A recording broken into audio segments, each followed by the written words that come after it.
Depuis 2023, en septembre justement, nous avons démarré le processus de mise à jour et d'extension du registre national unique à 1 million de ménages.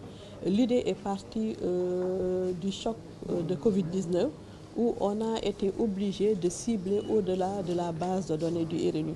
Vous vous souvenez bien, il fallait accompagner 1 million de ménages. On est parti même finalement à 1 200 000 ménages en denrées alimentaires. Vous avez vu qu'on a fait un ciblage complémentaire de plus de 400 000 pour compléter l'existant.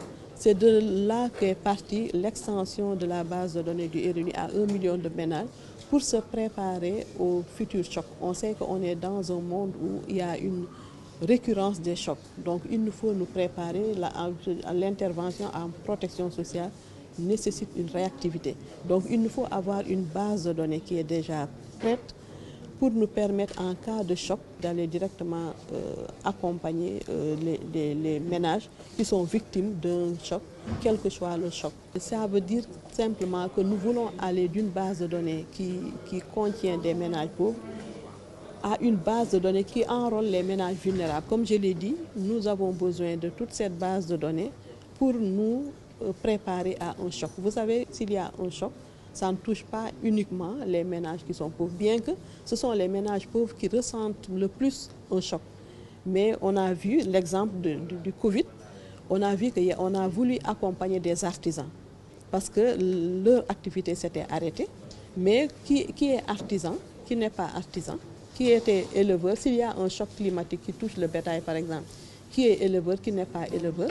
Donc tout ça, ça nécessite de faire un ciblage auparavant pour pouvoir agir en cas de choc et selon la nature du choc et selon aussi le secteur qui a été touché ou bien la couche qui a été touchée par le choc.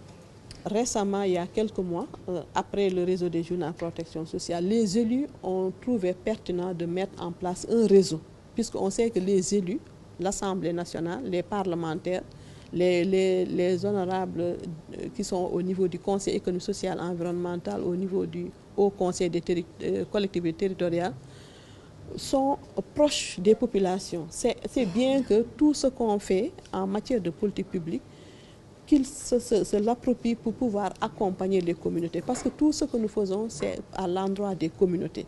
Et c'est les journalistes qui relaient l'information, c'est les journalistes qui traitent l'information, c'est également les élus qui sont des porteurs de voix, qui représentent les populations.